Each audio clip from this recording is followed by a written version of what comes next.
Assalamualaikum warahmatullahi wabarakatuh. Saya Muhammad Rafiq Haryanto dengan NIM 211164040040 dari Prodi Sejarah Peradaban Islam. Pada malam ini saya akan membahas tentang yang pertama, yakni persoalan apa atau yang sedang trending mengenai politik di Indonesia saat ini. Yang kedua, yakni bagaimana sih kondisi politik pada negara kita ini. Untuk yang pertama, yakni persoalan politik. Banyak sekali persoalan-persoalan politik yang terjadi pada saat ini. Di antaranya di mana para pemimpin-pemimpin ataupun politikus-politikus sedang mencari elektabilitasnya untuk menuju Pilpres 2024. Banyak sekali tokoh-tokoh politik, di antaranya Ganjar Pranowo, Ridwan Kamil, Caimin atau Muhaimin Iskandar, dengan didukung oleh partai-partai di belakangnya untuk mendapatkan suara rakyat. Mereka rela demi melakukan sesuatu apapun untuk mendapatkan elektabilitasnya. Hal ini membuat kita sebagai masyarakat seharusnya lebih bijak dalam memilih suatu pemimpin untuk memimpin suatu negara.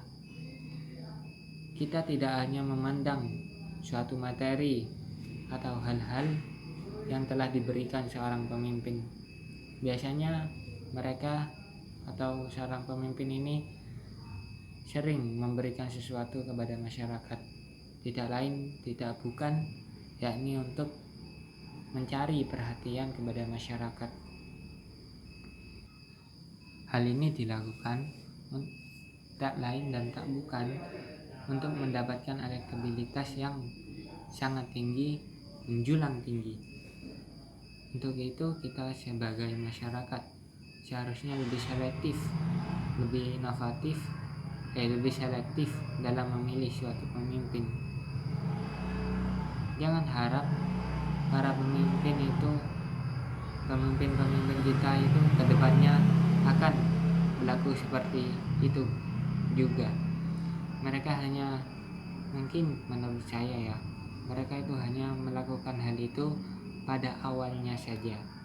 Tapi ketika mereka sudah menjadi seorang pemimpin, mereka lupa dengan hal-hal ataupun janji-janji yang telah mereka ucapkan. Memang saat ini pemimpin politikus Indonesia itu hanya bisa melalui ucapan, tapi tindakan-tindakan yang mereka lakukan selalu menyimpang, tidak sesuai dengan ucapannya. Hal ini menjadi suatu momok dalam politik Indonesia. Namun apa yang terjadi tetaplah terjadi. Jadi politik di Indonesia saat ini tetap seperti itu saja, di mana para pemimpin mencari elektabilitasnya dengan pidato, dengan belusukan. Itu tidak lain dan tidak bukan, kembali lagi ini untuk mendapatkan suara rakyat, untuk mendapat perhatian rakyat, sehingga mereka siap untuk mencalonkan diri sebagai calon presiden di 2024. Padahal kita tahu masih panjang 2024. Namun apa daya, para pemimpin-pemimpin kita sudah melakukan politik balas budi, di mana mereka rela melakukan hal apapun demi mencapai sesuatu yang mereka harapkan. Memang inilah kelemahan politik kita, di mana orang yang berkuasa yakni adalah orang yang memiliki biaya materi berupa uang. Itu kata kuncinya di sini. Uang ini adalah kata kunci dalam politik Indonesia. Mana yang tak kenal dengan uang? Mereka sebelum melakukan atau mencalonkan diri sebagai pilpres, mereka rela mengeluarkan uang sebanyak mungkin demi mencapai tujuan mereka. Baik, untuk persoalan politik yang kedua, yakni mengenai calon-calon presiden. Sudah banyak tokoh-tokoh politik mencari perhatian pada partai-partai politik untuk mendapatkan suatu dukungan ke depannya pada Pilpres 2024. Sudah banyak hal juga yang dilakukan para politikus dengan melakukan konsolidasi dengan partai-partai lain untuk membentuk suatu koalisi. Sekarang yang lagi trending yakni Partai Nasdem dengan Partai Demokrat dengan pimpinan Surya Paloh dan AHY Agus Harimurti Yudhoyono. Kedua partai telah bergabung untuk menyatakan membentuk koalisi baru untuk Pilpres 2024. Saya baru lihat kursi DPR yang dipegang oleh koalisi dari Partai Nasdem, Partai Demokrat, dan PKS dengan suara total 28% sekian. Hal ini memang paling terbesar dari koalisi partai politik lainnya. Sebut saja PDIP saja membentuk koalisi, hanya PDIP saja itu memiliki potensi kursi DPR dengan 22% sekian. Untuk yang lain saya masih kurang paham. Untuk dua koalisi ini saya yang ingat. Untuk yang dua koalisi politik yang lain saya masih lupa ya, maafkan ya guys ya. Untuk Partai Nasdem insya Allah mencalonkan mulai dari Bapak Anies Baswedan yang pertama, untuk yang kedua yakni Bapak Jenderal Andika Perkasa, untuk yang ketiga yakni Ganjar Pranowo.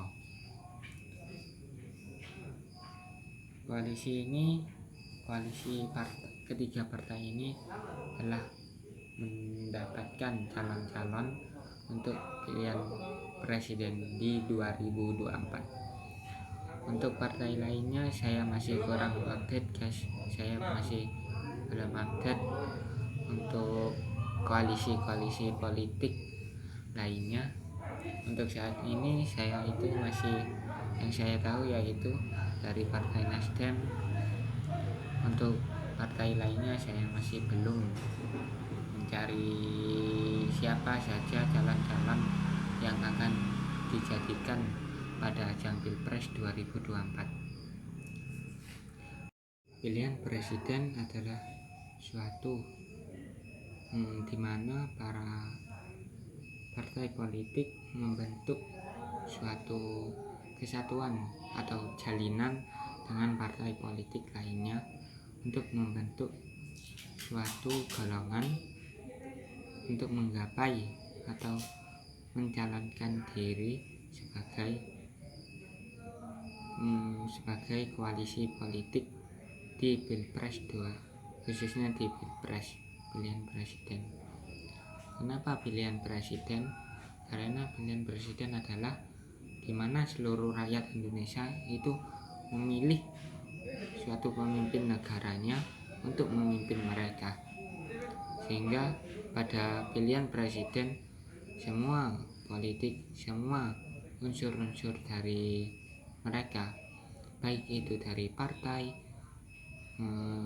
baik itu dari politikus atau para pelaku politik, mereka pasti berbondong-bondong untuk mencalonkan atau mencari perhatian pada partai politik untuk untuk segera mereka usungkan untuk menjadikan calon presiden.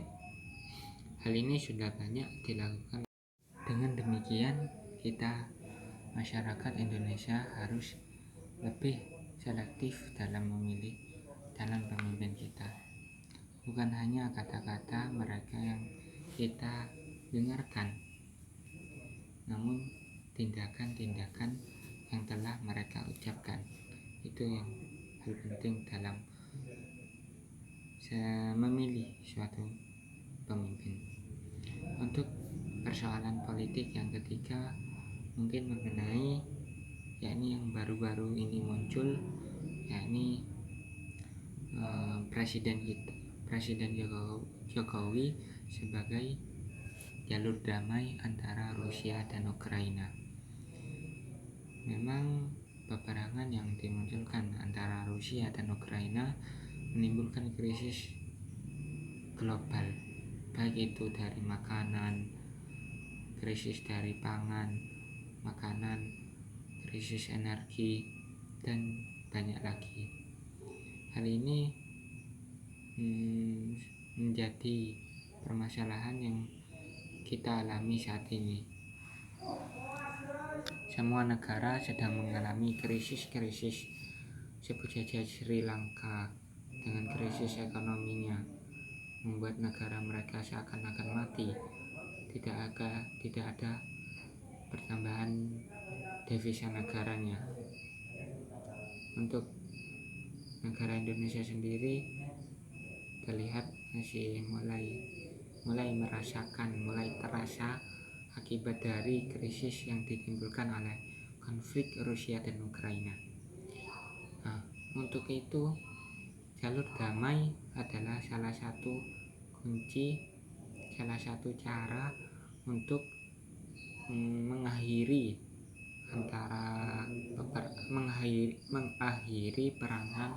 peperangan yang terjadi pada Rusia dan Ukraina. Pak Jokowi telah berangkat menuju Rusia dan Ukraina setelah dijadwalkan akan ke sana dikawal dengan 39 pas pampres. Itu pun dipilih dari Kopassus, dari Denjaka dan pasukan-pasukan elit lainnya untuk menjaga keamanan dari presiden kita ini. Kita harapkan semua elemen masyarakat, semua elemen lembaga pemerintah mengharapkan dengan hadirnya Jokowi di tengah-tengah konflik antara Rusia dan Ukraina adalah salah satu menuju jalur perdamaian dunia. Sudah terjadi beberapa kali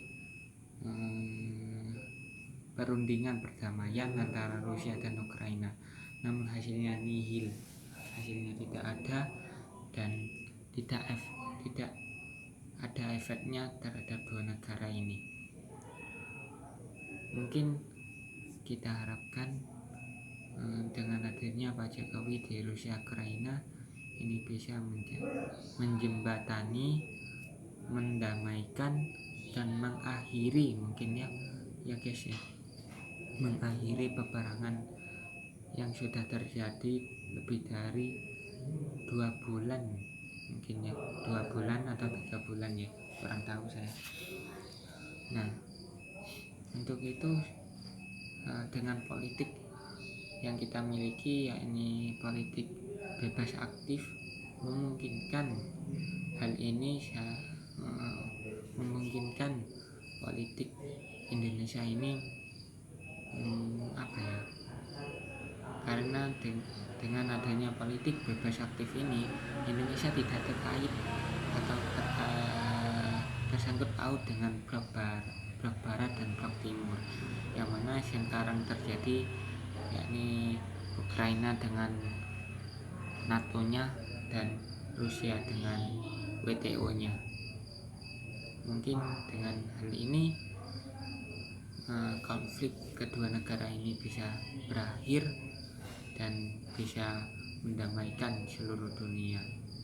Maksudnya menyelesaikan krisis yang terjadi saat ini. Mungkin itu ya.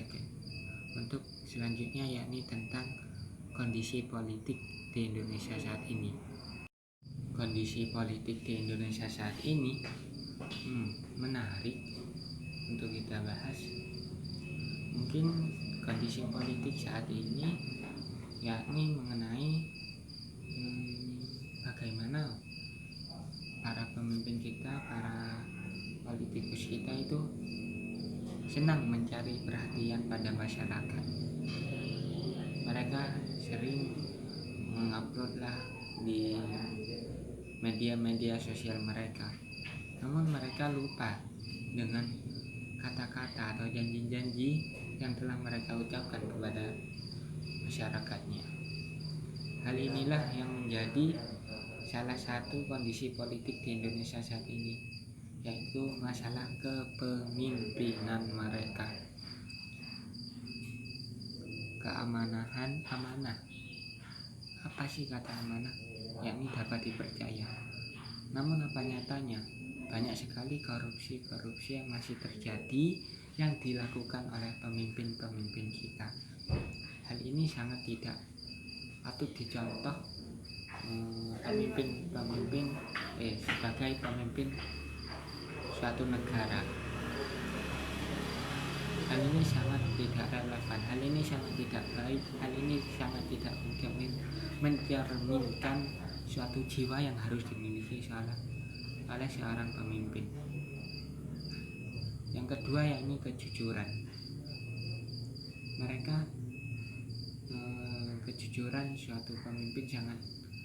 Kejujuran sangat penting dalam suatu kepemimpinan seseorang.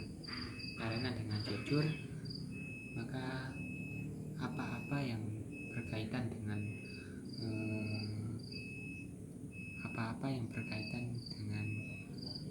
apa yang telah mereka lakukan, khususnya masalah keuangan, mungkin ini salah satu yang berkaitan dengan kejujuran. Seharusnya para pemimpin saat ini sering melaporkan hasil keuangan negara maksudnya, untuk dilaporkan secara terus-menerus, sehingga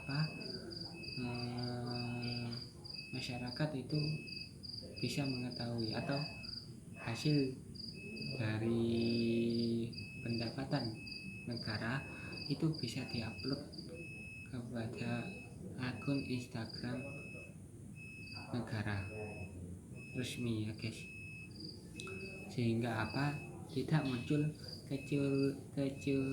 kecurigaan di antara mereka, maksudnya di antara pemimpin dan juga masyarakat. Kejujuran sangat diperlukan untuk membentuk suatu kenyamanan pada masyarakat, sehingga mereka seakan-akan tidak dipermainkan oleh para pemimpinnya.